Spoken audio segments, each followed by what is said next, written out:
The story of Thomas Alva Edison, the inventor of the light bulb. Thomas Alva Edison was born in Milan, Ohio on February 11, 1847. He was the seventh and last son of Samuel and Nancy Edison. When he turned 7, his family moved to Port Huron in Michigan. As a child, he had dyslexia, a disorder to struggle with processing written or spoken language, and ADHD, an other disorder to not be able to focus on things, which made him drop out of school.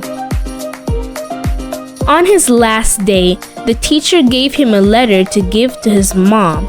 When he gave it to her, she started crying.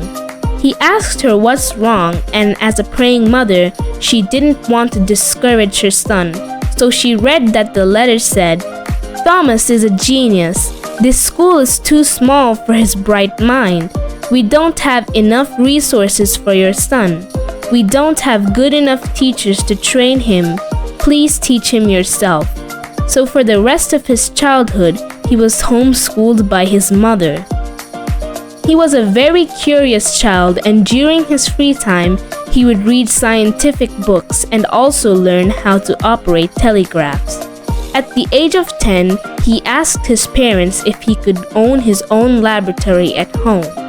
They agreed, and after saving a lot of money, they finally bought him one. He played around with it and tried a variety of experiments.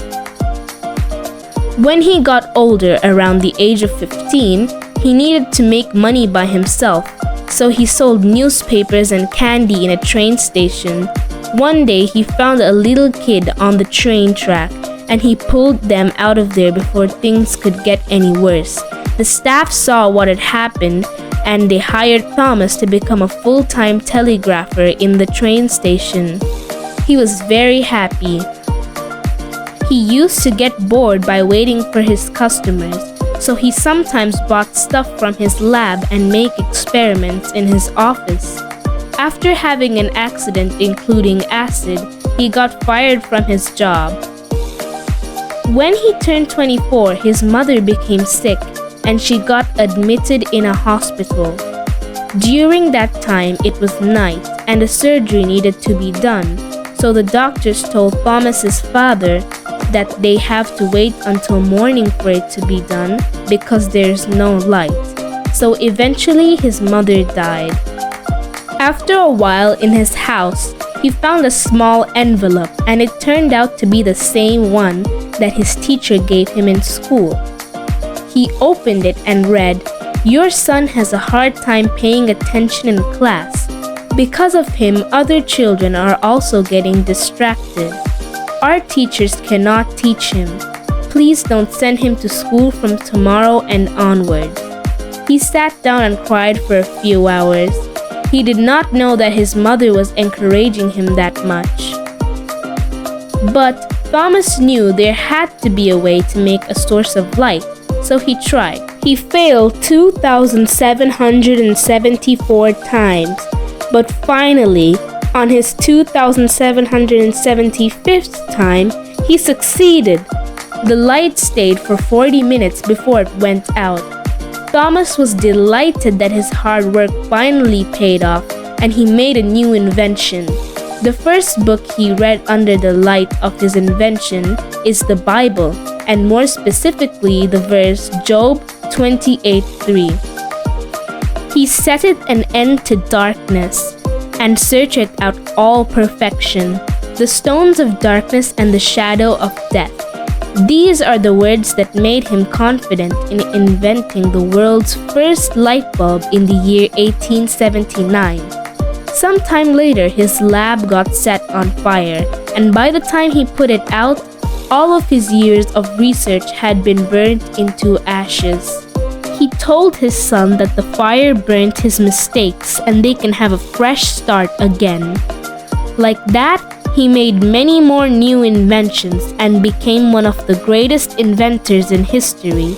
Another day, in his old age, Thomas was traveling in a train reading the Bible. A young man asked him, "Why are you reading such an old and outdated book?" Thomas replied, "Because this is God's word, who created me, you, and the whole universe." The young man laughed at him, saying, "There is no God. All the things in the world came from science." Thomas wanted to continue the conversation, but by the time his stop came, so he gave the man his visiting card and told him that he should come visit one day. The man saw the name Thomas Alva Edison, and he was shocked. Then he decided that he has to meet this famous scientist. A few days later, he came to Thomas's house. At that time, Thomas was in his lab trying an experiment. The young man saw all of his inventions and equipment. One of the instruments caught his eye, and he asked Thomas how to operate it and what it is used for. But Thomas wanted to teach him a lesson, so he said, "I don't know how this instrument works. I don't know how it came here." He replied, "If you don't know how it works, then why is it in your lab?" "I don't know who created it, but it appeared overnight." "How is this possible? Somebody must have created this." "Then how did the universe and the earth form by itself? There must have been someone who created it." Then the young man realized his foolishness. "The Bible enlightened me and I enlightened the world," said Thomas Edison.